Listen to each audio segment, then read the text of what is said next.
It might be the depths of winter, but already the days are starting to get longer and lighter, and the garden is starting to come to life. Hello, I'm Jane Moore, and welcome to the January STIHL Garden Guide.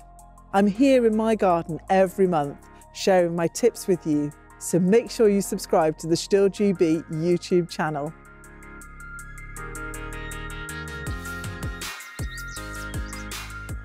My garden has lots of bulbs and snowdrops pushing their way through the ground now that we're into the new year.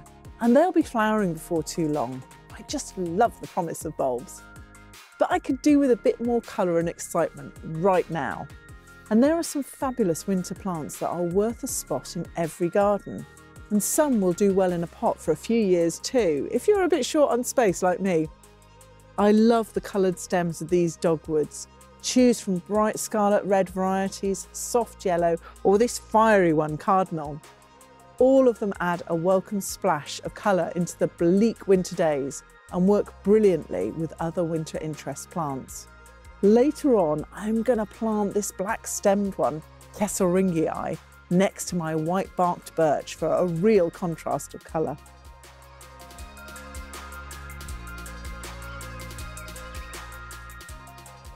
Acers like this one can have brilliant winter stems too.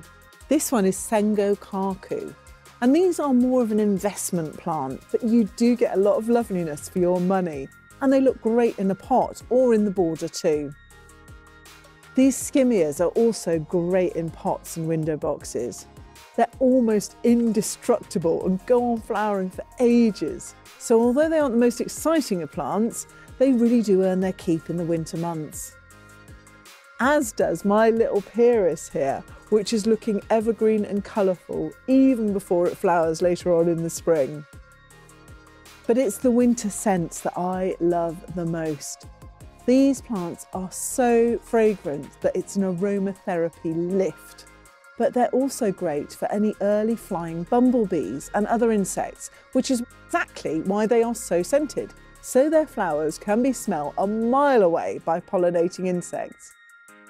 These aren't very exciting for most of the year, but they really do have a moment right in the very depths of the winter. A good choice for a low maintenance garden is winter flowering Mahonia like Wintersweet. These are really easy evergreen shrubs with a touch of the Japanese garden about them, I think. For a bigger space, pick one of the shrubby honeysuckles, like Lonicera fragrantissima. The clue is in the name, or winter beauty. Or you could go for a winter flowering viburnum, like Dawn, or this one, Charles Lamont. These have small clusters of highly scented flowers on the bare twigs. But one of my favourites is the Christmas box, with its shiny evergreen foliage and these tiny little flowers just about to open and smell deliciously of vanilla. Put one in a pot by your back door and you really won't regret it.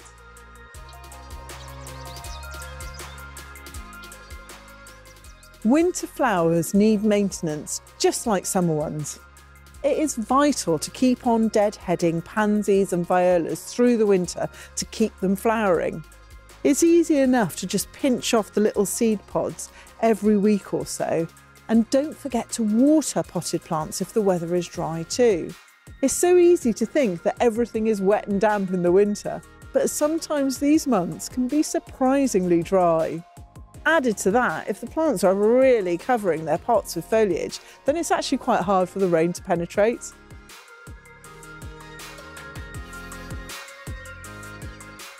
There are also plenty of flowers that you can plant in the ground now. Smaller plants like cyclamen and these hellebores are perfect for brightening up those odd, dull spots in the garden, making a great understory planting for shrubs and trees. While pots of bulbs are really handy for popping into any gaps that you might have.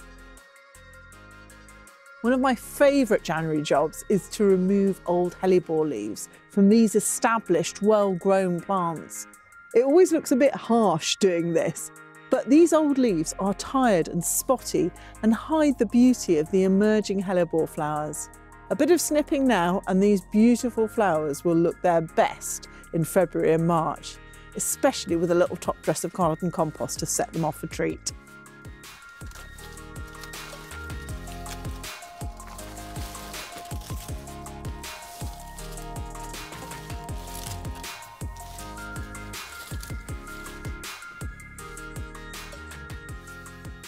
Compost is such a hot topic, and it's one that gardeners can chat about for hours, whether that's ready-made compost in bags or how you set about making your own.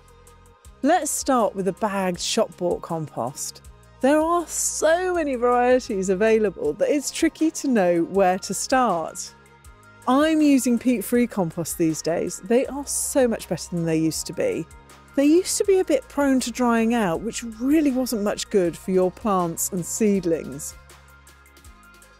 Take a good look at the compost itself and try a few before you decide on settle on a brand. Some use composted wood chips, others wool and various ingredients to help keep them stable. I nearly always go for one with added John Innes. You've probably seen it written on the bags. And it always sounds a bit odd, but John Innes developed formulas for compost. Originally, these composts were based on peat and loam or soil, although nowadays there are peat-free and soil-free formulations. The main thing is that these John Innes composts are very stable, and that's really useful for long-term planting as they hold their structure well and maintain a steady level of nutrient and water content. If you're not sure what you need, then talk to the staff at your local garden centre or nursery. They are bound to be able to help. But one thing I have started to do is to mix it with my own garden compost. Not only does that help with the drying out problem, but it also makes the expensive shop-bought compost go a lot further. When it comes to making my own compost, I have a few golden rules. Do compost almost everything, including bedding plants, perennials, stems, grass, and even a few leaves. But don't compost nasty perennial weeds like bindweed or couchgrass. I really don't want to spread those around the garden. Chop up everything into bite-sized pieces, as this will help them to rot down more quickly.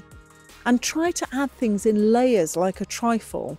A layer of herbaceous stems followed by a layer of grass clippings, then woody stems shredded or chopped up small, and so on. I don't compost food waste either. Ideally, you really want a wormery for that. And do turn your compost heap. It helps to speed up the decomposition process. But be careful, especially in the winter, as your lovely warm compost heap could be home to frogs, toads, and even mice. Making your own compost does take some time and some effort, but it is so worth it. It's by far the best stuff, and it's a brilliant way of recycling your garden waste, and it's free.